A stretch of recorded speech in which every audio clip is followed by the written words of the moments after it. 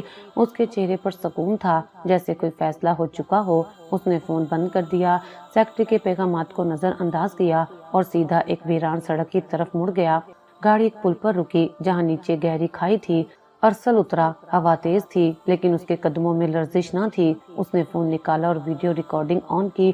حورین، تم نے کہا کہ محبت ثابت کرو، تو آج میں تمہیں دکھا رہا ہوں کہ یہ صرف لفظ نہیں، حقیقت ہے۔ میں نے تمہیں اپنی زندگی کی سب سے بڑی محبت سمجھا۔ اگر میری محبت جھوٹی ہے تو یہ جان بیکار ہے، لیکن اگر سچی ہے تو تمہیں کبھی یہ نہیں کہنا پڑے گا کہ میں خود غرض تھا۔ اس نے فون بند کیا اور پل کے کنارے آ کر کھڑا ہو گیا۔ اسی لمحے حرین کی گاڑی قریب پہنچی، ڈرائیور نے بریک لگائی، حرین گاڑی سے نکل کر دوڑی۔ ارسل رک جاؤ، اس کی آواز گونجی۔ ارسل نے مڑ کر دیکھا، وہ ایک لمحے کو رکا لیکن چہرے پر کوئی تاثر نہ تھا۔ پاگل ہو گئے ہو، حرین چیخی، میں نے تو بس کہا تھا اور تم سچ مان بیٹھے۔ میں نے ساری زندگی وہی مانا جو میرے دل نے کہا، اور دل نے تمہیں سچ کہا ہے۔ محبت کرنے کا مطلب یہ نہیں کہ اپنی جان دی جائے۔ حرین نے بے چینی سے قدم بڑھائے۔ محبت میں سب کچھ جائز ہوتا ہے، یہی تم نے کہا تھا نا؟ ہاں مگر پاگل پن نہیں۔ ارسل نے آہستہ سے قدم پیچھے لیے لیکن نظر حرین سے ہٹائی نہیں۔ حرین نے دوڑ کر اس کا بازو تھام لیا۔ واپس آؤ، میں نے ہار مان لی۔ تو اب یقین ہے کہ میں تم سے محبت کرتا ہوں؟ حرین کی آواز کپ کپ آئی۔ ہاں یقین ہے۔ ارسل نے سانس لی اور پلٹ آیا لیکن قدموں کی رفتار آہستہ تھی جیسے وہ کسی اور ہی دنیا سے واپس آ رہا ہو۔ حرین نے اسے گلے لگا لیا۔ میں نے تمہیں آزمایا کیونکہ میں ڈری ہوئی تھی، مگر اب سمجھ آ رہا ہے کہ تم جو بھی ہو سچے ہو۔ ارسل نے آہستہ سے کہا، میں کچھ اور نہیں چاہتا، بس تمہارا اعتبار تب ہوتا ہے جب دونوں طرف سچ ہو، اور آج تم نے اپنا سچ دکھا دیا۔ دونوں پل پر کھڑے تھے، نیچے گہری کھائی تھی، مگر اس وقت وہ زمین پر کھڑے دو انسان نہیں، ایک نئی شروعات کے کنارے کھڑے تھے۔ گاڑی واپس مڑ گئی۔ راستے میں دونوں خاموش تھے لیکن خاموشی میں اس بار سکون تھا، سوال نہیں۔ شہر کی روشنیاں دوبارہ قریب آ رہی تھیں لیکن اس بار ان کے درمیان کچھ بدل چکا تھا۔ حرین کے دل میں پہلا یقین پیدا ہو رہا تھا اور ارسل پہلی بار کسی کی نظروں میں مکمل نظر آ رہا تھا۔ صبح کا وقت تھا۔ حرین کچن میں بیٹھی چائے کی چسکی لے رہی تھی اور دماغ میں کل رات کے تمام مناظر کسی فلم کی طرح بار بار دہرا رہے تھے۔ ارسل کا خاموشی سے پلٹنا، پل پر کھڑا ہونا اور پھر حرین کا روک لینا، یہ سب جیسے اس کے اندر کوئی طوفان لے آئے تھے۔ دل اب بھی پرسکون نہیں تھا لیکن کم از کم وہ ارسل کی نیت پر شک کرنے کی حد سے نکل چکی تھی۔ فون پر ایک نامعلوم نمبر سے کال آئی۔ حرین نے ہلکے سے فون اٹھایا۔ ہیلو جی، کیا آپ ارسل خانزادہ کی اہلیہ ہیں؟ دوسری جانب کسی ہسپتال کے عملے کی آواز تھی۔ جی بولیے، ارسل خانزادہ کا ٹریفک ایکسیڈنٹ ہوا ہے، حالت تشویشناک ہے، وہ اس وقت ICU میں ہیں، آپ فوراً ہسپتال پہنچے۔ حرین کی چائے کا کپ ہاتھ سے چھوٹ کر زمین پر گرا اور دل ایک دم دھڑکنا بھول گیا۔ وہ پلک جھپکتے ہوئے بھاگی، بغیر دوپٹہ سنبھالے، بغیر جوتے تبدیل کیے، جیسے زمین قدموں کے نیچے سے کھسک گئی ہو۔ ڈرائیور نے گاڑی نکالی اور حرین نے راستہ بھر صرف یہی دعائیں کی کہ سب کچھ ٹھیک ہو۔ اس کا دل بار بار پچھتاوے میں ڈوب رہا تھا۔ ہسپتال پہنچ کر وہ سیدھی ریسیپشن کی طرف بھاگی۔ ارسل خانزادہ کہاں ہیں؟ ICU میں ہیں۔ تیسری منزل پر وہ سیڑھیاں چڑھتی گئی، لفٹ کا انتظار نہیں کیا۔ تیسری منزل پر پہنچتے ہی ایک نرس نے اسے روکا۔ آپ اندر نہیں جا سکتی، مریض کی حالت نازک ہے۔ میں اس کی بیوی ہوں، حرین کی آواز میں چیخ تھی۔ نرس نے ہچکچاتے ہوئے اجازت دی۔ حرین آہستہ سے ICU میں داخل ہوئی جہاں شیشے کے پار ارسل کا جسم بے سدھ پڑا تھا، چہرے پر پٹیاں، ناک میں آکسیجن ٹیوب، ہاتھ پر ڈرپ اور دل کی دھڑکن کو دکھاتا مشین کا اسکرین۔ ارسل، حرین نے شیشے کے سامنے کھڑے ہو کر آہستہ سے کہا جیسے وہ سن لے گا۔ وہ کرسی پر بیٹھ گئی اور سر گھٹنوں میں چھپا لیا۔ میں پاگل تھی جو تمہیں سمجھ نہیں سکی، تمہاری محبت کو سوالوں میں تولتی رہی، تمہارے سچ کو اپنی انا کے ترازو پر رکھ دیا۔ نرس نے آ کر کہا، وہ نیم ہوش میں ہیں، اگر کچھ کہنا چاہیں تو کہہ دیں، شاید سن لے۔ حرین اٹھی، دروازہ کھولا، اندر داخل ہوئی۔ ارسل کی آنکھیں بند تھیں لیکن حرین کو لگا کہ وہ اس کی موجودگی محسوس کر رہا ہے۔ ارسل، اگر تم نے میری باتیں سنی ہوں تو پلیز اب بس کرو، تم نے سب کچھ ثابت کر دیا، تم ہی ہو جو مجھے سچ میں چاہتے ہو، تم نے وہ کیا جو شاید کوئی نہ کرتا۔ ارسل کے ہاتھ کی انگلی آہستہ سے ہلی۔ حرین فوراً آگے بڑھی، اس کا ہاتھ تھاما۔ میں نے تمہیں تکلیف دی، تمہیں پرکھا، تمہیں دھتکارا، لیکن تم نے پلٹ کر بھی کچھ نہیں کہا، اور جب تم نے جان دینے کی بات کی تب سمجھ آیا کہ محبت تم نے کی تھی، دعوے میں نے۔ ارسل کی آنکھیں دھیرے سے کھلنے لگیں۔ ڈاکٹر فوراً اندر آئے لیکن حرین کا ہاتھ اس کے ہاتھ سے نہیں ہٹا۔ آپ باہر انتظار کریں، ہمیں دیکھنا ہوگا وہ کیسا محسوس کر رہے ہیں، ڈاکٹر نے کہا۔ حرین باہر نکلی، دروازے سے لگی کھڑی رہی۔ تھوڑی دیر بعد ڈاکٹر باہر آیا۔ پریشر کم ہے لیکن ریسپانس دے رہے ہیں، خطرے سے باہر آ سکتے ہیں اگر 24 گھنٹے مزید استحکام رہا۔ کیا میں ان سے بات کر سکتی ہوں؟ مختصر بات، بس جذباتی نہ ہوں۔ حرین نے دوبارہ کمرے میں قدم رکھا۔ ارسل کی آنکھیں اب کھلی تھیں، وہ دھیرے دھیرے دیکھ رہا تھا۔ ارسل، حرین نے ہاتھ تھاما۔ ارسل نے آہستہ سے کہا، کیوں رو رہی ہو؟